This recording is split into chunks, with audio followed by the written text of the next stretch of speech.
auditeurs yu rajo Sénégal International ñu am mbégte di ànd ak yéen seen biir jotaay en vérité di jotaay bu ñu leen fàggal fii si rajo bi ngir rek waxtaanee tolluwaayu réew mi tey jii nag ñu si daral Babacar Aba Mbaye bokk si taxawu Sénégal doon député à l'Assemblée nationale ñu am mbégte honorable di ànd ak yow tey jii si biir émission en vérité si RTS rajo Sénégal International.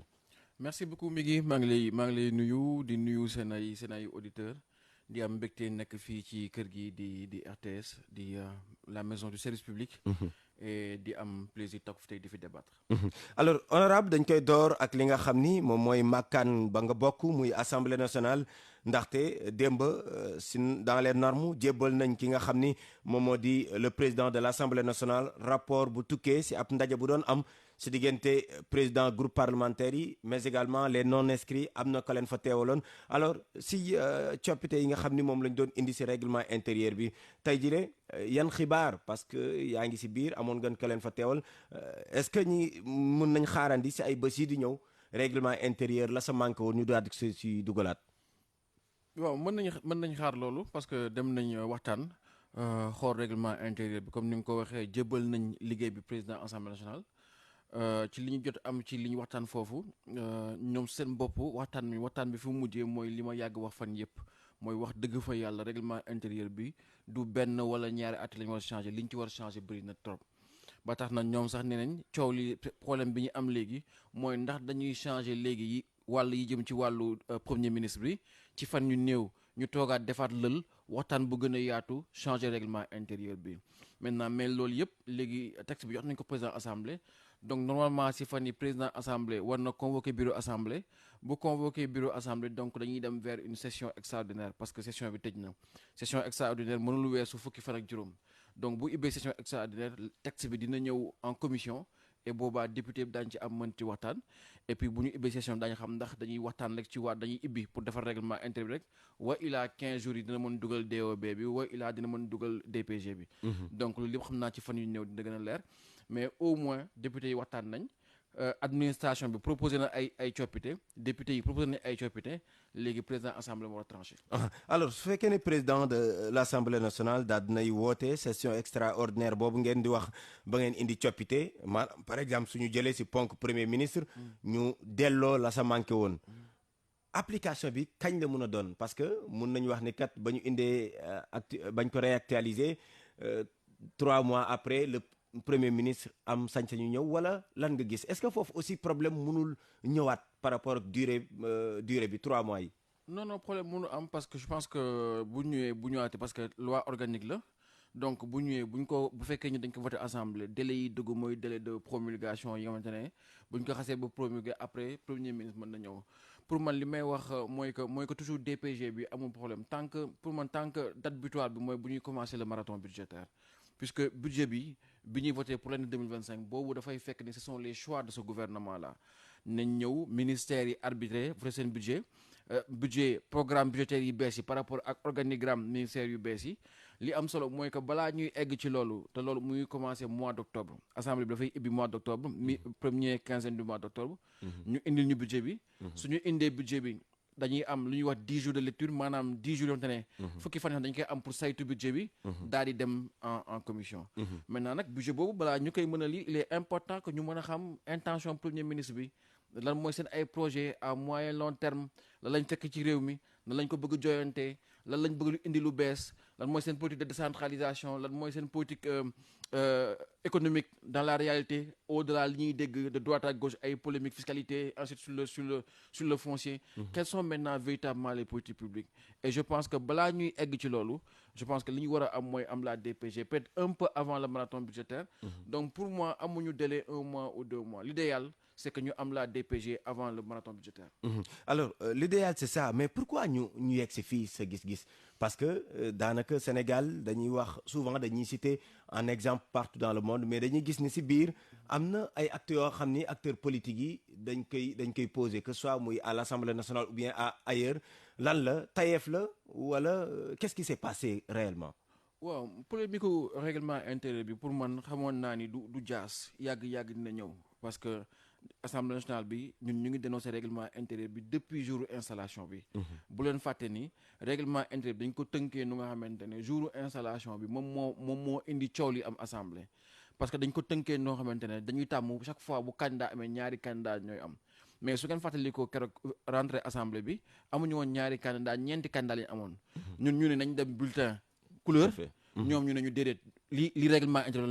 la ñuy topp. donc muy premier problème deuxième problème ñu ñëw assemblée ibbi ñu am ay ministre yu nekk ci biir assemblée ñu ne leen non dañu war a bàyyi ñu ne non du ñu bàyyi parce que seen installation mu ngi commencé à partir de tey donc règlement intérieur assemblée bi dafa bëri ay difficultés par exemple expliqué naa ci lu bëri tey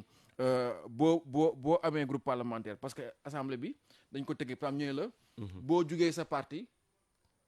dem beneen parti da ngay ñàkk sa poste député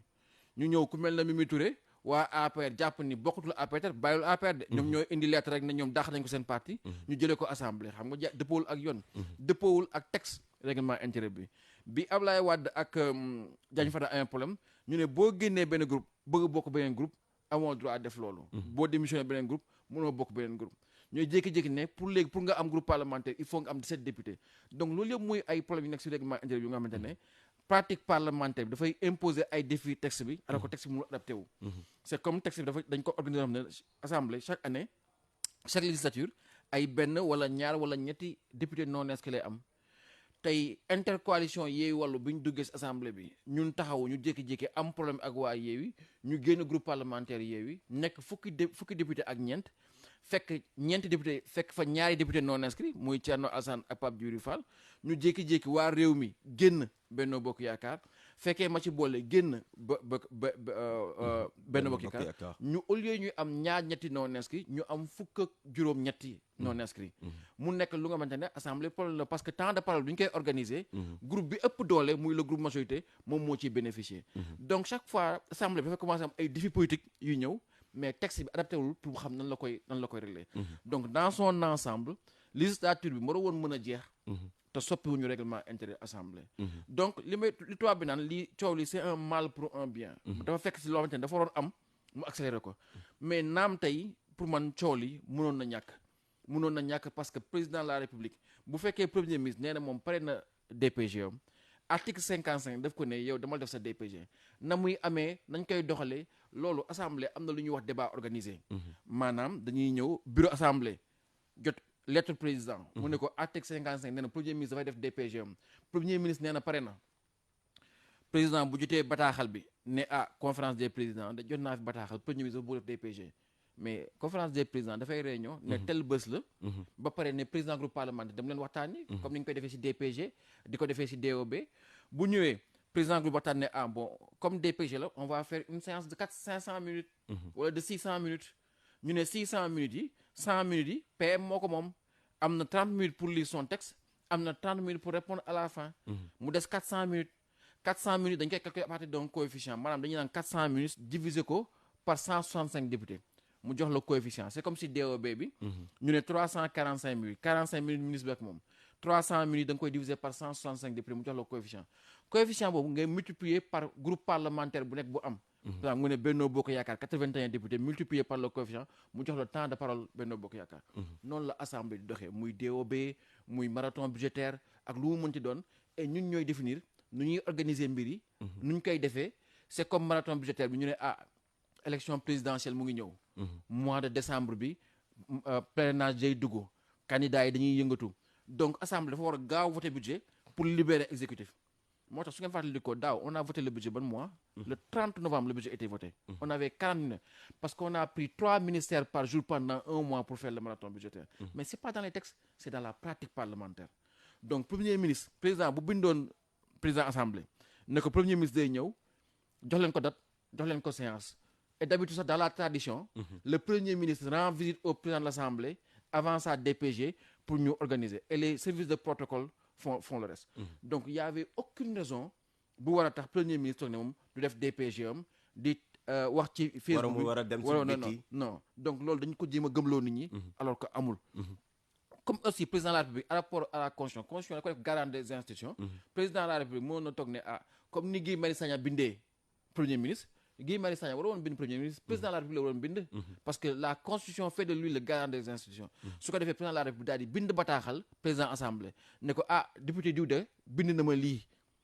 ci règlement intérieur assemblée maa ngi leen di ñaan ngeen corriger ko conformé wu parce que man dama jàpp ni institution dafa sacré assemblée nationale tey Sénégal ci élection présidentielle la ñu door a xam lan mooy état mooy lan état mooy ay pouvoir yuy équilibré wu mooy président Macky Sall taxaw ne man fii laa jëm son premier ministre candidat ne fii laa jëm conseil constitutionnel taxaw ne lii du am nii lay demee mais loolu lu ñu te wax ay ati at la Senghor da ko tàmbali Abdou Diouf consolidé ko Abdoulaye Wade mënu ko woon dindi Macky Sall tey lu mu fi def ma à un moment la justice a été très considérée avec le président pour des questions d'équilibre des pouvoirs mais quand il a fallu dire non la justice a tranché a dit non cette même justice qui avait dit au président attention monsieur le président vous voulez réduire votre mandat vous ne pouvez pas le faire parce que le mandat est intangible cette même justice a dit au président écoutez monsieur le président vous ne pouvez pas augmenter votre mandat d'un jour dem leen élection tel jour président dégg loolu ne kon élection yi tel jour la xam nga lu ci gën a am solo oui mi ngi dëkk bi lu ne xew na fi ci élection yi lu nit ñi xam ak lu nit ñi xamul xëy na bëri na lu nit ñi lu ñu mës a xam wala lu ñu mës a dégg waaye jimbi jamono aussi ne xew nit ñi xam lan moo xewoon ci dëkk bi waaye li am solo mooy mosoo dégg Macky génn wax bu ñaaw Amadou Ba wala Amadou Ba wax ko bu ñaaw wala Badio Camara génn wax bu ñaaw wala kenn génn non les institutions ont été très correctes très équilibrées et ñi fi ñëw bees ci loolu la ñu roy si loolu la ñu war a roy dégg nañ kenn si ñi nga xam ne rek ànd na ak ñoom si liggéey boobule muy soxna Aminata Touré mu ni assemblée nationale bi dañ ko war a tas fanweeru fan ak benn si weeru sulet maanaam fii ak ay fan loolu moom mooy gëm-gëmam am na keneen ko si jàppale est-ce que règlement loolu la wax est-ce que assemblée bi mun nañ ko tas te septembre jotul mënuñu ko tas te septembre jotul et damay désolé wu ci comportement xam nga sunu magu politique yi des fois dañuy fàtte ni am na seen ay rakk wala am na seen ay doom yu nekk ci champ politique yu leen di saan yu leen naw xëy na yu am cofeel ci ñoom mais des fois ñu am ay taxawaay ak yoo xamante ne xëy na dafay décevoir tey bu leen fàtte ni Adjaratou Mimi Touré boobu bu amoon lu mu bëgg partem tey mooy nekk président assemblée bi kon moom tey war naa mën a taxaw ne assemblée bi c'est illégitime moom bu mu fàtte ni tête de liste la woon moom moo dirigé woon la coalition présidentielle à la limite mën naa jàpp ne elle a été battue donc tey yàlla indi na ak politique Sénégal nu muy wëlbati ko moom ñëw na ba ci opposition bi mais na mu doon waxee ba mu bokkee ci camp bële mooy tout le temps man maay sañ wax lu kenn sañul wax man maay guerrière bi man maay yëg sama kàddu mais def na ko mais taxul amul li mu bëgg parce que nekkul président assemblée tey mu ngi beneen côté bi mënul continuer di am la même posture les mêmes discours excessifs moom jour boobu ba mu nekkee ci salle bi ñun lan lañ doon xeex dañ ne woon ministre fi nekk muy Amadou Ba muy Abdoulaye Seydou Sow muy keneen ak keneen mais waruñu tey nekk fii bay voter mais lu ñu tontu dañu ne non l'assemblée seen mandat ça commence à partir d'aujourd'hui donc seen délai de démission ça part pas à partir de l'élection ça part au partir du jour de l'installation de l'assemblée muy le 12 septembre boobu ñun on avait dit attention pourquoi dans ce cas-là dès que les résultats sont proclamés l'immunité parlementaire commence à courir ñu ne ñu non la date de départ c'est l'installation de la législature et l'installation du président de l'Assemblée muy le 12 septembre donc cette assemblée-là elle commence le 12 septembre donc pourquoi vouloir amener dans ce pays-là des débats yoo xam ne amul sens yokkul kenn tey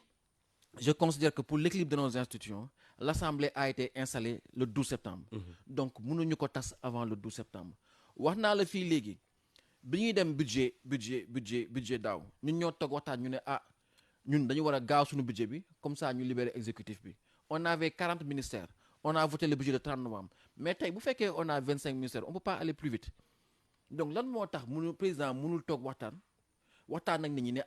man de xëy na bëgg naa dissoudre parce que bëgg naa dem élection au mois de février lu mu gën parce que j'ai 90 jours après la dissolution waxtaan ak institutions yi ñu waxtaan ñu ne ok dans ce cas-là on ouvre le 12 septembre on a 10 jours de lecture et on considère qu'on vote le budget dans le même délai d'un mois puisqu'on a 25 ministères donc au plus tard le 30 novembre on va voter le budget et à partir du 30 novembre le président peut dissoudre pourquoi mais est-ce que loolu aussi amul risque Ababacar parce que gis nañ ni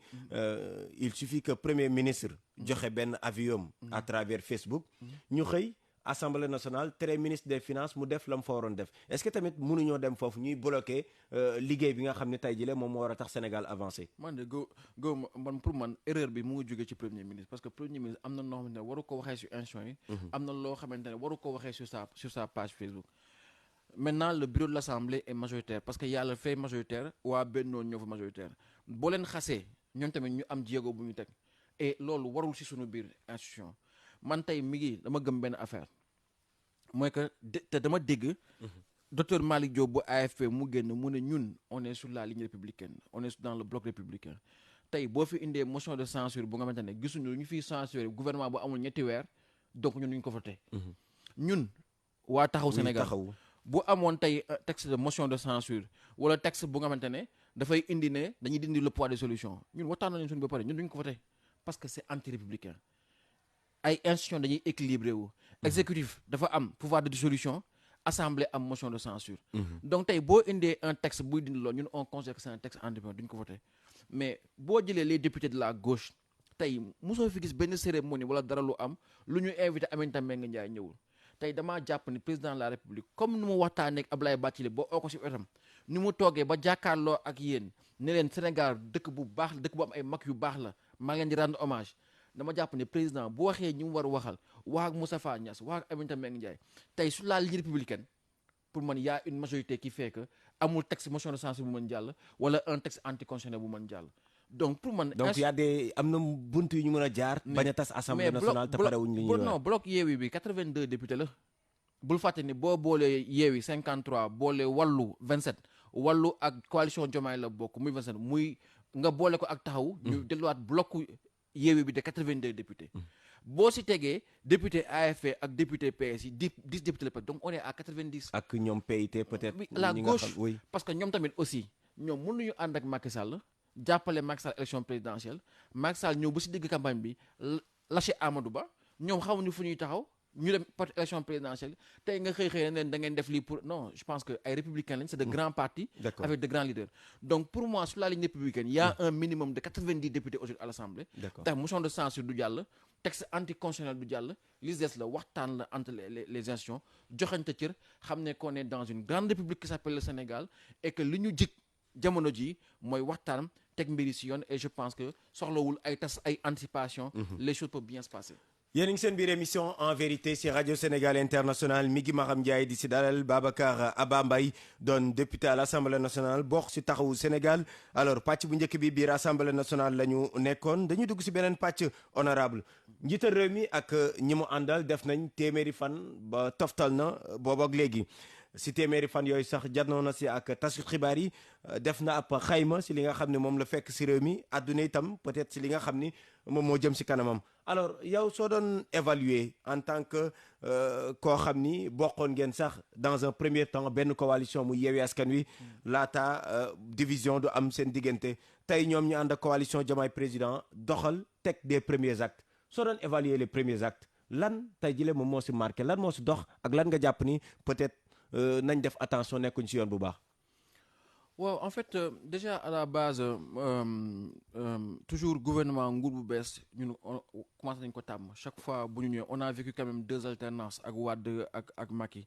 donc chaque fois bu ñu ñëwee c'est le même discours li ñu fi fekk ainsi sur les difficultés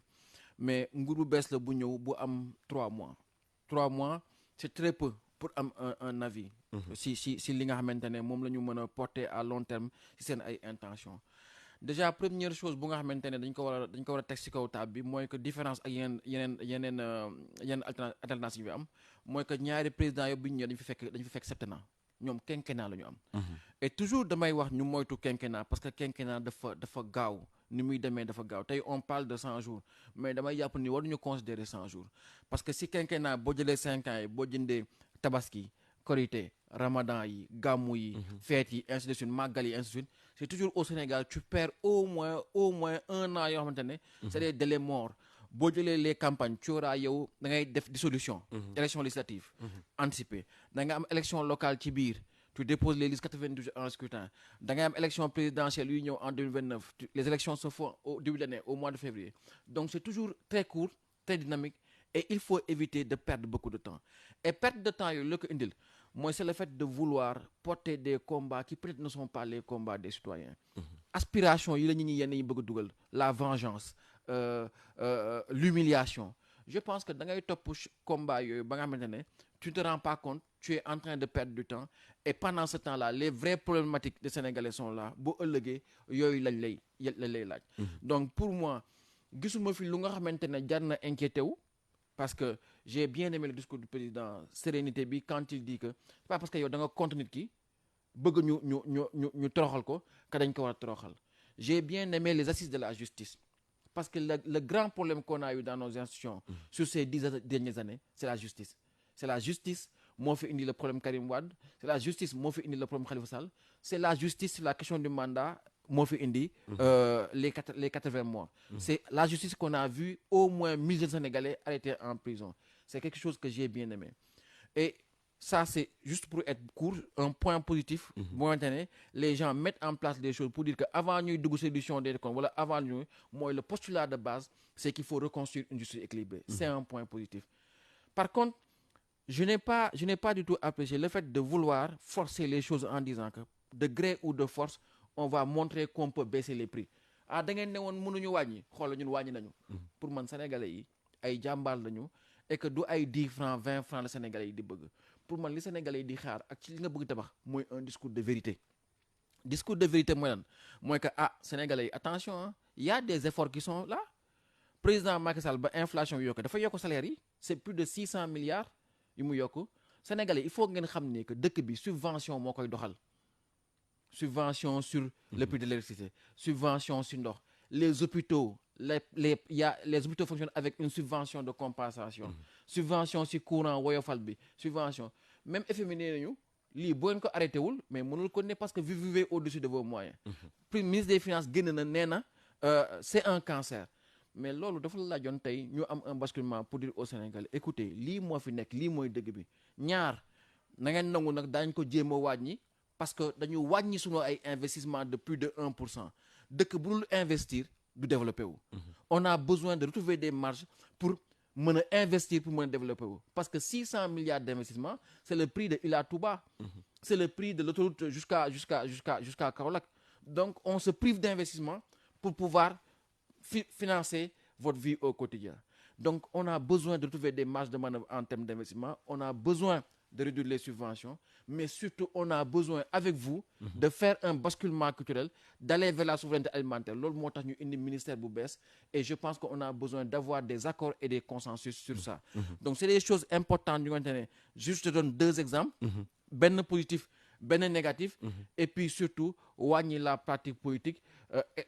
être moins dans le discours stigmatisant sur la question des impôts, sur certaines sorties du Premier ministre yoo xamante ne pour man jaru ko fi. Quand booy jiite askan da nga leen war a boole njiit président dafay defar askan. Senghor bu génnee ne une nation c'est un commun vouloir de vie commune. génne ne dëkk bi jom moo ko war a doxal ñu ne ko luy jom mu ne c'est le primat de la subjectivité et de l'honneur. Sénégalais yi nañu def ay kàll séeréer joolaa nañu ànd booloo nekk benn ba bu njëkk ba bu ñuy def ay affectation wala dara dañuy jël joolaa bi yóbbu ko fële dans le nord. yóbbu alpulaar bi dans le sud defar askan. Et c'est très très important. Tey dafa mel ni dëkk bi dañuy jël société bi def ko benn genre monstre bu nga xamante ne da nga koy dundal loo koy dundalee avec du sang mooy dañuy xaar nga toroxal gars yi ñu ne non devoir de vérité gëne leen ñu xam ay sàcc lañu mais nit ñi dañ koy consommer comme on consomme l'actualité pendant 1 mois et on revient à autre chose. C'est cette même société qui va dire après mais ça va qu'est-ce que tu as fait li ñu digoon et qu'est-ce qu'ils voudront manger après. mooy yow et je pense que ça c'est ku la dégg ngay wax xel yi day dem. Si reddition des comptes par exemple si benn pàcc alors reddition des comptes ñu bëri ñu ngi koy réclamer ñu bëri jàpp ni sax le rythme est trop lent maanaam yoon dafa yéex si dossiers yooyu parce que après tout dossiers yi nga xam ne moo ngi sur la table ce n'est pas le président Bassirou Diomaye Diakhar Faye moom moo demandé woon audit yi son prédécesseur moo ko defoon plus de 45 rapports depuis le début ngay dégg ay révélations ay lu ñu mën a tuddee scandale alors naka la ñu mën a def ba reddition des comptes bu tax ñuy wax am te nit ñi bañ ko jàppee ab règlement de compte comment est-ce que am nga si yaakaar. Mais moo tax man la le premier point positif que j'ai bien aimé les assises de la justice même si toutes les mesures qui sont sorties ça peut faire l'objet de débats je trouve que on parle trop du pénal on ne parle pas assez de la justice commerciale la justice sociale nous par exemple ñun dans notre programme on parlait d'une chambre des libertés pas un juge des libertés mën na am débat si proposition yi mais c'est important de dire que le principe de base, c'est une justice équilibrée fonctionne. C'est-à-dire que c'est une justice qui a les moyens de faire son travail. D'où l'importance qu'il y a à débattre sur le budget de la justice. Donc, boo tegee ponk bu njëkk boobu pilier central mooy affaire bi du président de la République. C'est un autre pouvoir qui le fait, mooy le pouvoir judiciaire. On ne peut pas vivre ce qu'on a vécu ba pare démarrer encore vers la même chose. moo tax may artu fi may artoo mooy lan mooy que attention d'abord mooy li ma wax en quinquennat ça va vite. Macky Sall loolu la commencé traque des biens mal acquis ressusciter la CREI mais dafa dem ba ci biir xam ne que son mandat est en train de prendre un marqueur mooy la vengeance d'un régime sur un autre mais à un moment c'est lui-même qui a voulu rétropédaler et d'ailleurs pour preuve bi mu bëggee freiner Mimi Touré quand Mimi Touré n'a pas voulu qu'est-ce qu'il a fait mais daf ko monter à un niveau supérieur daf ko passer primature ba pare ne ko demal candidat à Dakar si tu gagnes pas ma dàq la c'est-à-dire que comme il n'a pas pu le freiner mais il l'a accéléré vers le mur parce qu'il voulait sortir parce que am na yonte ne amul mucc et je pense que aujourd'hui le président doit garder ça à l'esprit le nouveau régime doit garder ça à l'esprit le président a raison de dire que du ko nekk ñu fi pour fayu c'est pas parce que loolu la li ñu soxla ko dañ leen ko war jox mbir yi bu jaaree si yoon déjà l'intime conviction des Sénégalais que lii justice buy daw la que ça soit transparent dans le rapport que ça soit transparent dans la procédure judiciaire tout en sachant que il faut ouvrir des fenêtres du lépp rek prison moo ko réglé s'il y a un moyen de conciliation pour que ñu mën a récupérer les avoirs de l'État et que la solution n'est pas forcément l'humiliation n'est pas la prison n'est pas de jeter à la vindicte populaire je pense que s'il y a des moyens comme pour peut-être d'autres si ancien régime de récupérer les avoirs il faut ouvrir ces perspectives-là mais toujours est-il que je ne suis pas sûr et certain qu'il soit bon pour ce régime ou qu'il soit bon pour le pays que cette question des tracts-là la réduction soit au centre de la gouvernance mais soit un simple fait de justice. Alors Abba sur question boobu ba tey lu ñu ciy gis mooy parce que am na benn pàcc bi nga xam li ngay wax mun na am solo si ñi nga xam ne ñi ngi ñuy déglu mooy lu ñu gis mooy des acteurs politiques yu ñu dénkoon moomeelu askan wi. Tout à fait. mais ñu gis ni yorin gi dafa meloon ni loo xam ne jéggi na dayo parce que sooy lire rapport yi nga xam ne moom moo suttukee tu te poses des questions lan moo tax finalement yéen ngeen di dugg si wàllu politique pourquoi ça lan moo waral li yëpp naka lañ ko mën a éviter acteurs politiques yi yor ba mu jeex te duñ gis ay scandales yi nga xam ne ay milliards la wala ay millions yu bëree bëri te doo am noo ko mën a expliquer. mais ça c'est des réformes yu war dugg si mi ngi maram c'est-à-dire aujourd'hui bokk na ci li nga xamante ne boo liree candidat programme candidat yu bëri mooy sortir les corps de contrôle parce que attention des rapports y en a eu li xew xam nañ ko IG def na ay rapport Cour des comptes def na ay rapport OFNAC def na ay rapport mais lan moo xew mooy que un président a décidé à un moment de dire je mets mon coude lii du ma ko génnee lii du ma ko bàyyi mu jàll wa ilaa kii suma nit la wa ilaa jàpp naa ni lii mooy dara réew mi wa ilaa lii su ma ko génnee dina am ay scandale yoo xam ne xëy na man dina ma impacter sur le plan politique donc l'élément nodal de tout ça c'est pas l'absence de rapport c'est pas l'absence d'une justice c'est un président de la République qui manque de volonté politique d'imposer la transparence de combattre l'impunité dans ce pays-là donc tey bu ñu ñëwee et c'est un signal important nguur gi egsi rek jël rapport yi fi nekkoon yëpp génne mais Migui on a sorti combien de rapports fii mais est-ce que combien de Sénégalais ont exploité ces rapports de bout en bout combien de journalistes ont exploité ces rapports de bout en bout xam nga lan moo bool mooy c'est-à-dire l'effet d'annonce mooy la fédérisation de la justice mooy dañuy génne détournement de 10 milliards à tel non jaay scandale jël benn turu jàmbur xëy na tudd ko si te xëy na ça n'a rien à voir donc les rapports sont là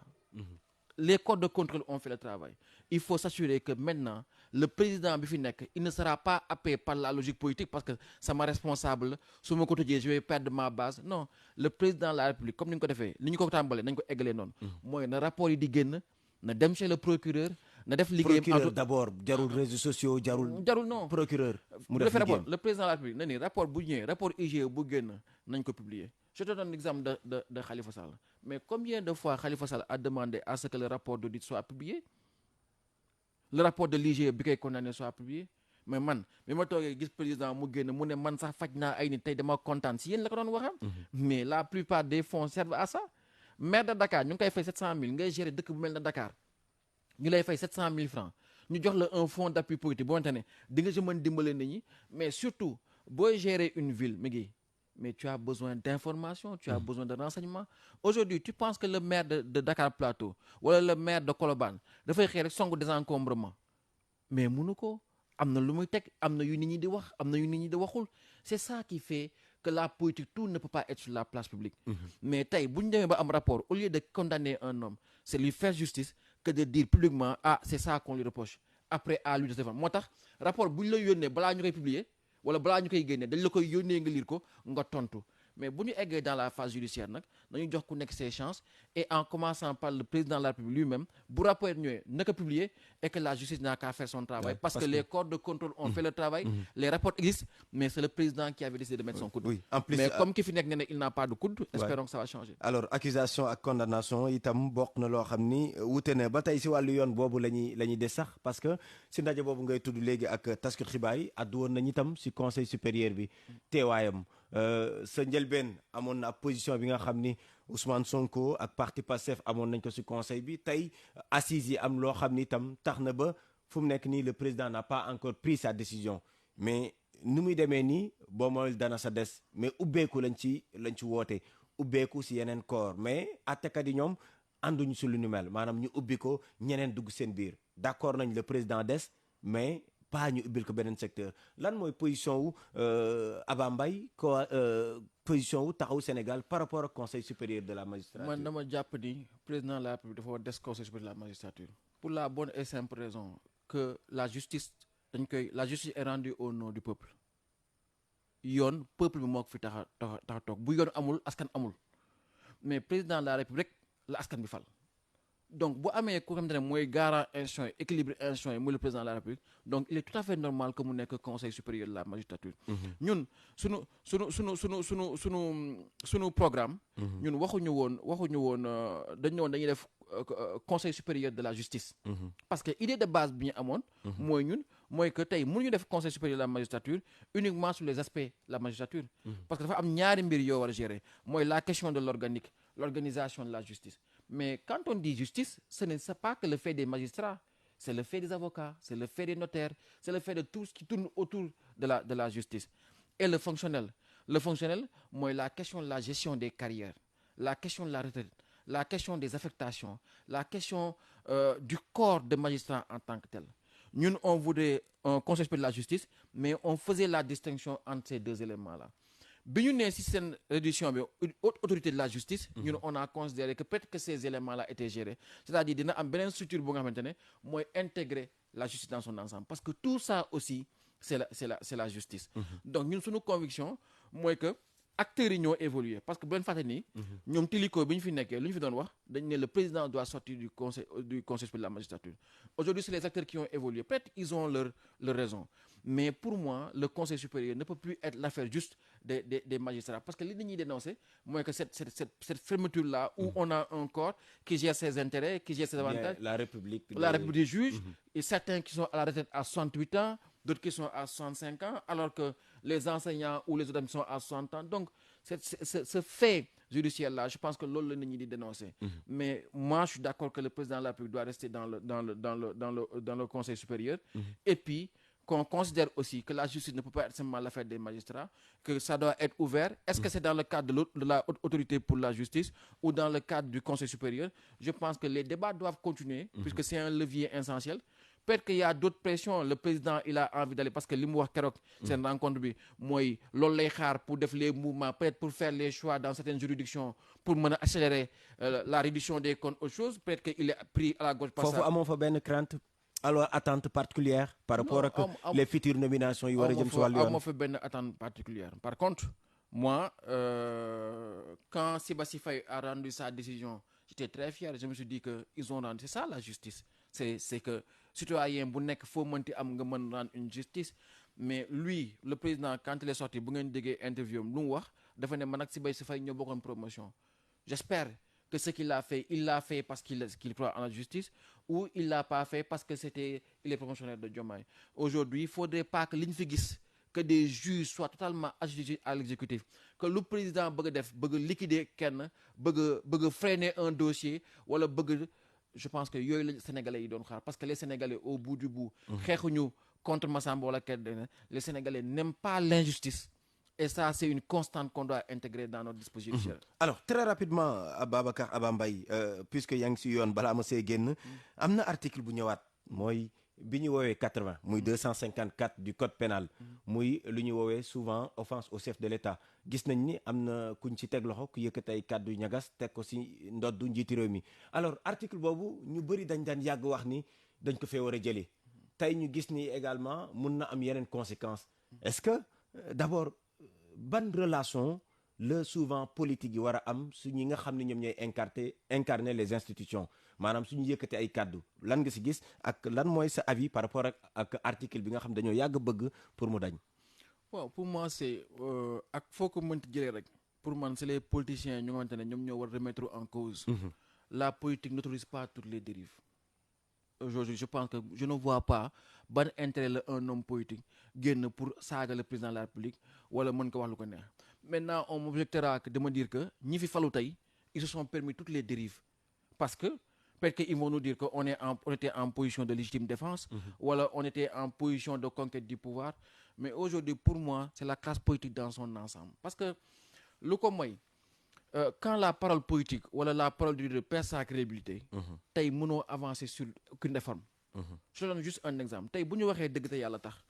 tey opération nettoyage yi état bi commencé ñoom xam nañu est-ce que la population les suit ou pas Macky Sall l'a essayé ils ne l'ont pas suivi tey quand le président de la République va se lever pour dire ou bien le premier pour dire que man dama bëgg ñu waxtaanee la question des salaires le rebasing social tu penses que quand tu vas dire à des gens je veux que vous renonciez à vos acquis est-ce qu'ils vont le faire tu vas aller dans les hôpitaux vous dire aux gens écoutez vous avez 25% de primes sur les tarifs que les gens payent si on veut baisser le coût de la prestation des hôpitaux vous renoncez à vos primes est-ce que les gens vont le faire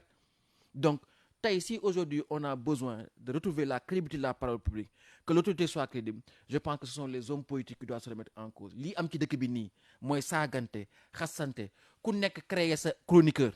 nga toog ci organe de presse wax sa morom lu naqari humilier sa morom ku nekk dem créer sa site internet di ko financer derrière ñuy indi seen ay chroniqueurs indi seen ay faux analystes ñuy waxante lu ñaaw je pense que d'abord la première responsabilité c'est de faire en sorte que la parole wala la politique au Sénégal soit assainie c'est une mission impérieuse et c'est un devoir que tous les hommes politiques doivent s'imposer man dans ma culture politique dans ma formation politique il y a des dérives qu'on ne se permet pas parce que à la base musuma gis sumay kilifa def ko. Est-ce que le problème ne se situe pas à ce niveau la formation dans les partis politiques. Non en fait c'est nit ki Aïssata Tall Sall dafa am lu ñu doon wax bi ñu nekkee ñu dafa lay wax ni que tout le temps nit ki li nga am rek ngay indi si politique sa éducation ngay indi si politique. Maintenant il peut y avoir des combats politiques nga gëm ko ak nga ñàkk ko gëm et tu penses que comme ni ko yenn xale yi gëmee que tu te bats contre le système tu te bats contre ñëpp ay sàcc lañu tu te bats contre mais une fois qu'on est au pouvoir il appartient à tout un chacun d'avoir un discours qui apaise mais bu fekkee toi-même en tant qu'autorité tu continues dans les outrances l'opposition aussi va se dire que nous aussi on doit riposter et je pense que du sagu Sénégal à chaque fois ñu tomber arrestation saagante parce que yow yaa ko doon def et je pense que tey pour man c'est un défi que toute la classe politique doit s'imposer et ça doit être une des missions principales bu président de la République ak exécutif bu bees bi am mooy d'assainir le champ politique parce que c'est une question de surenchère mi ngi bi ñuy xeex ak Ablaye Wade fii benn Souleymane Jules nga fa xoon mu nekk état Canada di def ay live di bind seen web aujourd'hui tu as Mola Morgan tu as Kayz Fof tu as Tunkara tu as chaque jour 5000 10 000 Sénégalais qui font des lives yu nga xamante ne saaga nit ñi xas nit ñi sa parent di lire sa jabar di lire sa doom di lire et je pense que c'est malsain parce que fii koo fi toroxal mu jàppal la haine et muy continuer une fois j'ai eu une discussion très intime avec quelqu'un comme Thierno Bocoum qui est un garçon admirable très digne un grand parlementaire qui s'est toujours battu suma xarit la et tout qui a beaucoup de qualités mais quand quelqu'un parce qu'il fait de la politique d'accord son seul tort c'est de ne pas avoir été d'accord à un moment avec Sonko mais mu jaral la nga saaga ko ba tudd son fils qui est décédé dans des conditions tragiques mais kooku tu lui crées une plaie bu nga xamante ne du la ko mës a baal et la haine appelle la haine parce que la violence appelle toujours la violence tey quand un Abba parce qu'il appartient à une coalition am na problème ak Barth wala problème ak Khalifa boo xamante ne fekkeewu ma réunion fekkeewu ma dama dem naa ci Khalifa ne ko qu'est-ce qui se passe mu ne ma Abba je suis candidat et dama bëgg ngeen jàppale ma parce que jàppale ko que tu passes nga ni da nga may defal 72 heures. nga toog 3 jours di ma saaga samay mbokk di lire peut-être que mën naa ko supporter mais xëy na yaa ngi def lu nga xamante ne suma benn mbokk wala suma benn kii mu lay jàppal en bu nga xamante ne xëy na dina xaar bés bu la jekkoo delloo la ko. Et c'est comme ça qu'on monte dans la surenchère. Moi, je suis pour le maintien de l'article 80 parce qu'on ne peut pas tout se permettre dans un pays. Un pays ne peut pas avancer dans la discipline. Et c'est ça le grand débat aujourd'hui qu'on a dans la démocratie. Les gens te disent que la démocratie, c'est l'impuissance politique. En Russie, ça avance parce qu'il y a Poutine. Les Chinois ne pensent même pas à la démocratie parce que tu ne peux pas gérer 1 milliard de personnes dans la démocratie. Mais les Chinois, ils te construisent un hôpital en moins d'1 mois. Ils te construisent des ponts pharaoniques en 1 an. Mais tey France, loo fa bëgg def France da nga fa bëgg def une loi, même les végans vont te dire, les écologistes vont te dire que non, tu ne peux pas construire un aéroport parce que le vent tourne dans ce sens-là. Aujourd'hui, le grand débat dans le monde, c'est que la démocratie, c'est l'impuissance politique. Nous, on a la chance, si l'Union d'être un havre de paix, un pays démocratique, je pense que c'est à nous tous de travailler à maintenir ça. Babacar Aba Mbaye bu taxaw Sénégal député à l'Assemblée nationale mooy suñu gan ñi ngi si pàcc bu mujj seen émission en vérité fii si rajo Sénégal International. Alors Aba bokkoon ngeen suñu doon xaar lool si élection yi nga xam ne moom la ñu génn. mais au final gis nañ ni du lii ngeen bëggoon. parce que résultat bi doon lu nga xam ni neex na leen te itam depuis lors également daanaka silence ngeen nekkoon à chaque fois on a voulu même faire cette émission mais da nga doon xaar période bi nga xam ne moom mooy moment propice depuis lors itam Khalifa Sall silence total Barthélémy Diaz silence total suñ doon tirer enseignement très rapidement parce que lu ñu dese si ay ponk bëri na bëgg naa ñu waxtaanee yeneen ponk bien enseignement yéen ngeen tirer si présidentielle bii ñu génn. waaw enseignement bi njëkk mooy li nga wax da nga ne du lii lañ bëggoon déedéet ñun lii lañ bëggoon li ñu bëggoon mooy changement d'abord parce que dañu gëmoon ni li fi nekk baaxul woon pour Sénégal ñu combattre ko et du tey Khalifa Sall ci PS la toog ne parti socialiste attention parti socialiste démocratie dafa am ay règles Sénégal démocratie dafa am ay bànqaas yu mu lalu bànqaas yooyu mooy parti socialiste ak parti démocratique sénégalais ñooy les grands partis politiques donc tous les partis qui ont existé si parti yooyu la jógee donc offre politique ak prix démocratique warul nërmeelu parce que bu nërmeeloo doo xam lu mu jur moo tax mu ne woon Tanor PS dafa war a am candidat dégg ñu loolu ñu dàq ko génnee ko parti socialiste mu continuer activité am tey fan la mujj mais on a éliminé Karim Wade on a éliminé Khalifa yaakaaroon ni démocratie sénégalaise du amati lu président waxoon je vais réduire l'opposition à sa plus inspection mais démocratie générale lu mel ni Pastef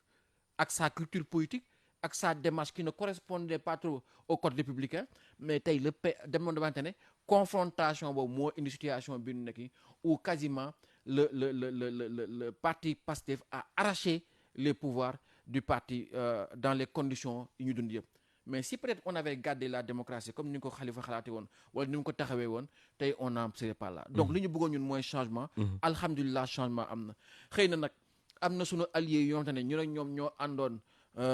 amoon lu ñu déggoo woon am charte bu ñu tënk bu ñu eggee élection présidentielle ku nekk dafay xàll sa yoon ñoom xëy na à un moment d'accord tuñu woon si loolu am na ñu doxale mais le plus important qu'on retient aujourd'hui c'est que y a eu changement loolu la ñu bëggoon et c'est un acquis y a eu alternance xëy na résultat bi du lu ñu doon xaar mais les Sénégalais ont choisi Sénégalais ñoom seen cëgal guy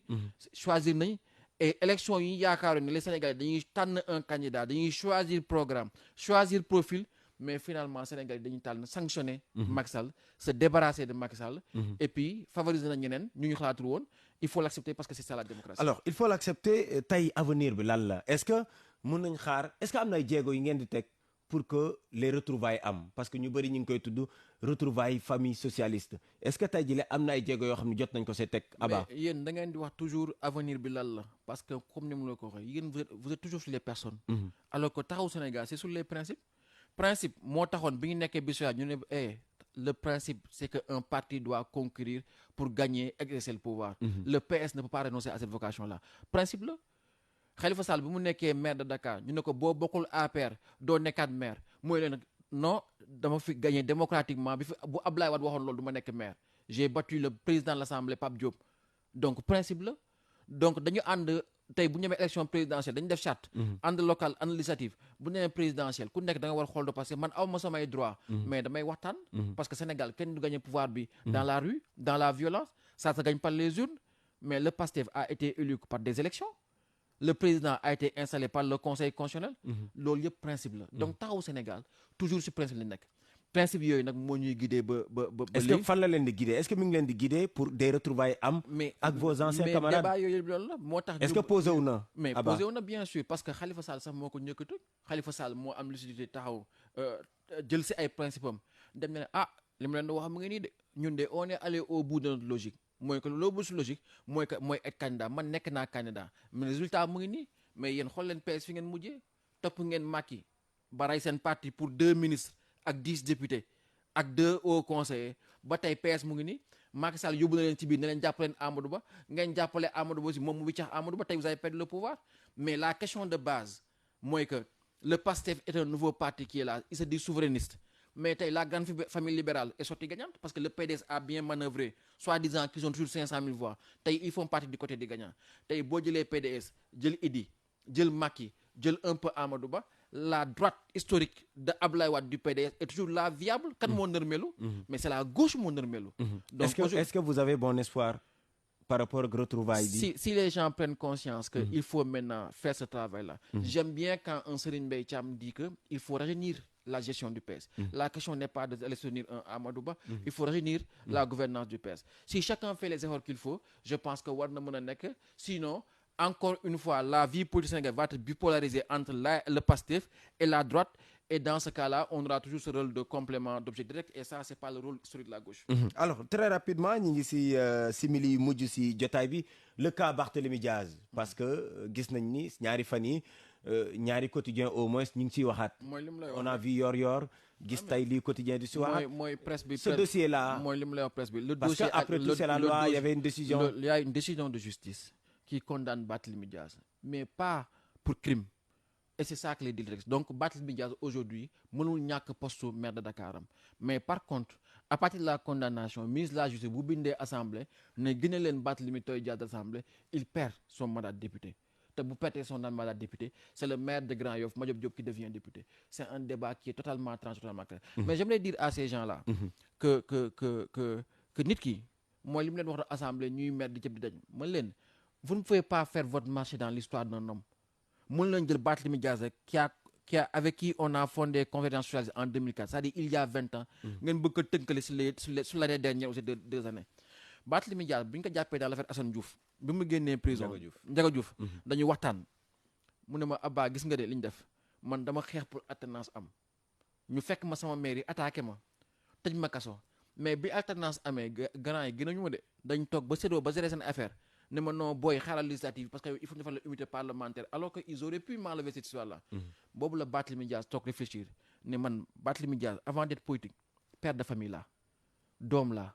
et je dois me battre pour assurer mon autonomie tey su ma la waxee dara mi ngi gis nga Barthélémy Diaz il a l'une des plus grandes exploitations agricoles de ce pays là Barthélémy Diaz boo koy wër fekk ko toolam mu ngi liggéey mu ngi assurer ay revenus am ñii xaar ci moom bu ma ko dàqee mu torox ñu ngi nax doo seen bu loxo si ëkk au Barthélémy Diaz amaana sax moo leen gën demin et puis nag quoi qu'on puisse dire c'est un vrai politique c'est un homme courageux ku ko libéré noonu bu am temps.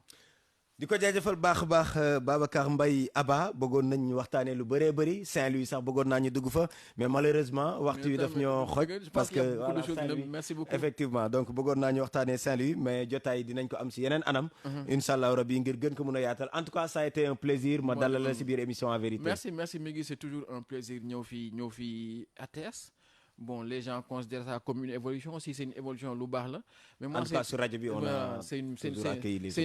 une maison qui m'habite un peu parce que suma nijaay Pathé Fall Dieye nekkoon na fi directeur RTS. Donc ma famille un peu on a un peu grandi ak cette maison là. Et puis de le féliciter d'abord si keroog interview ak président de la République. C'est autant il y a une jeune génération politique qui monte, il y a une jeune génération de journalistes qui monte, qui, je l'espère aussi, vont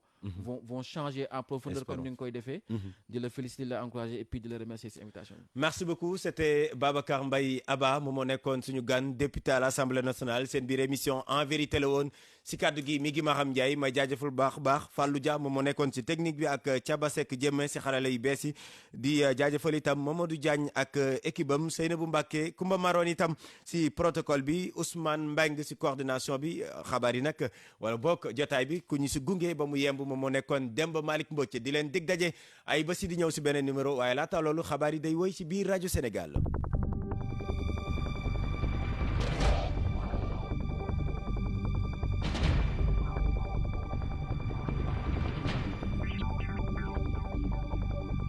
en vérité. du ma mos a bokk mukk ci luy dellu